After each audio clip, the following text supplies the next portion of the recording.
தமிழ்நாடே கேள்விப்பட்டிராத அதிரடி விலை குறைப்பு super Saravana stores. GT Holidays, South India's #1 travel brand. You know you are special when you're with GT Holidays. பழைய நகையை கொடுத்து வைட் 11 monthsல அதே அடைக்கு புது நகையை எடுத்துக்கோங்க. எக்ஸ்ட்ராவா ₹1 தர வேண்டாம். Magic old gold exchange. அமெரிக்காவின் மிகப்பெரிய நகரமாகவும் உலகளவில் பெரிய பங்கு சந்தைகள் இயங்குகிற முக்கிய இடமாகவும் விளங்குகிறது நியூயார்க். இந்த நகரில் சுமார் 125 பில்லியனர்கள் வசித்து வருகின்றனர். உலக பொருளாதாரத்தின் முக்கிய தளமாக பார்க்கப்படுகிற நியூயார்க் நகரின் தேர்தல்கள் எப்போதும் பெரும் எதிர்பார்ப்பை ஏற்படுத்தும். அந்த வகையில் தற்போது நடந்து முடிந்த மேயர் தேர்தலானது அமெரிக்க அதிபர் டிரம்புக்கு மிகப்பெரிய சவாலாக அமைந்திருக்கிறது. இந்த தேர்தலில் முன்னாள் ஆளுநர் ஆண்ட்ரூ கியூமோ, குடியரசுக் கட்சி சார்பில் கர்டிஸ் லிவா மற்றும் ஜனநாயக கட்சி சார்பில் சோஹ்ரான் மம்தானி ஆகியோர் போட்டியிட்டனர்.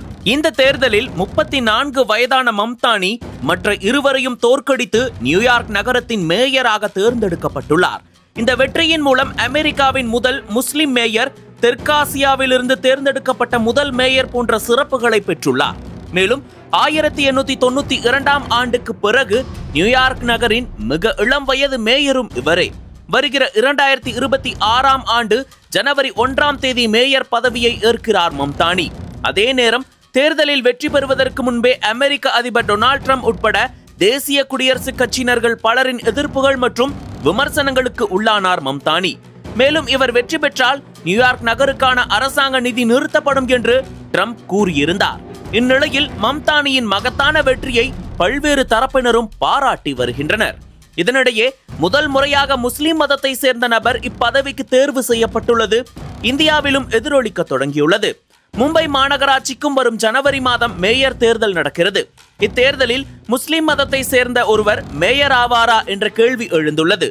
இதுகுறித்து மும்பை பாஜக தலைவர் அமித்ஷா தனது சமூக வலைதள பக்கத்தில் வெளியிட்டுள்ள செய்தியில், அமெரிக்காவில் நடந்திருப்பது வாக்கு ஜிஹாத் ஆகும். நியூயார்க் நகரில் காணப்பட்ட அதே வகையான அரசியலை மும்பையிலும் கொண்டு வர முயற்சி நடக்கிறது. எந்த காணையும் மும்பையில் மேயராக அனுமதிக்க மாட்டோம். இவ்விவகாரத்தில் எச்சரிக்கையாக இருக்க வேண்டும். மும்பையில் யாராவது கான்களை திணிக்க முயன்றால் அதை பொறுத்துக் கொள்ள முடியாது என தெரிவித்துள்ளார். தற்போது மும்பை பாஜக தலைவர் பேசிய இந்த பேச்சுக்கள் பெரும் சர்ச்சையை ஏற்படுத்தியுள்ளது.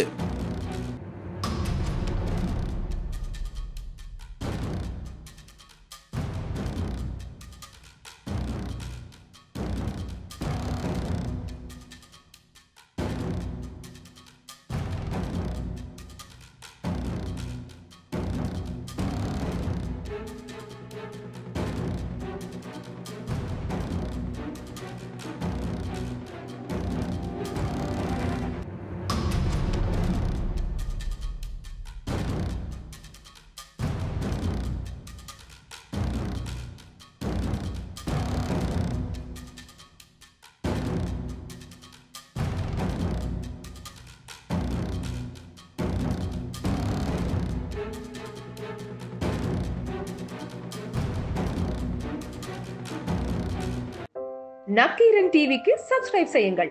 உங்கள் ஆதரவே எங்கள் பலம்.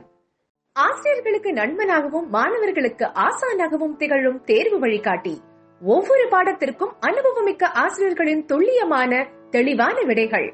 CNC இருக்கு, தேர்வு பயம் எதற்கு? இது தீரன் பப்ளிஷிங் ஹவுஸ் விற்பனை வெளியீடு.